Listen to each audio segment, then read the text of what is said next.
Nos vamos a enlazar hasta Puebla con nuestra compañera Sharon Ramos. Ella es reportera de Puebla Comunicaciones, quien nos da detalles de la jornada electoral y lo que ha sucedido en las últimas horas en esta entidad. Sharon, ¿cómo estás? Muy buenos días. Adelante con tu reporte.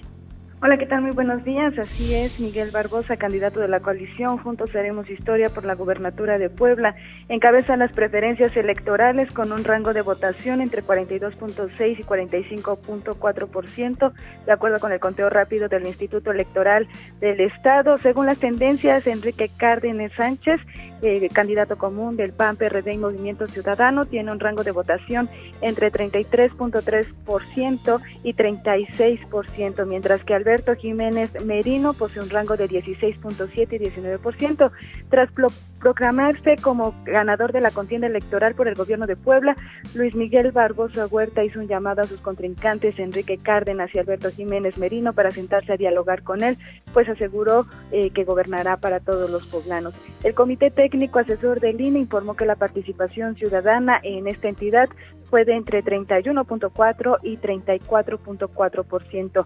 La entidad vivió una elección extraordinaria para gobernador después de la muerte en un accidente aéreo de Marta Erika Alonso el 24 de diciembre del año pasado. También se realizaron elecciones extraordinarias en 5 ayuntamientos: Santa Clara Ocoyucan, Mazapiltepec, Aguazotepec, Cañada Morelos y Tepeojuma. El presidente de la Junta Local del INE Nacional, Joaquín Rubio Sánchez, confirmó que un grupo armado robó 4 de las 14 urnas instaladas para la renovación del ayuntamiento en Aguazotepec, que dejó como saldo 2 policías muertos.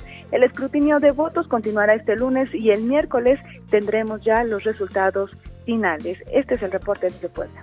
Sharon, muchísimas gracias. Y bueno, lo mencionabas ya las cifras, la poca participación ciudadana, solamente 3 de cada 7 ciudadanos o poblanos acudieron a las urnas.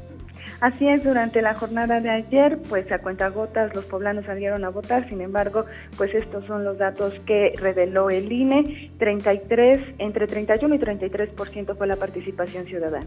Bueno, pues te agradecemos mucho, Sharon Ramos, desde Puebla Comunicaciones. Que tengas un excelente día. Gracias por tu reporte.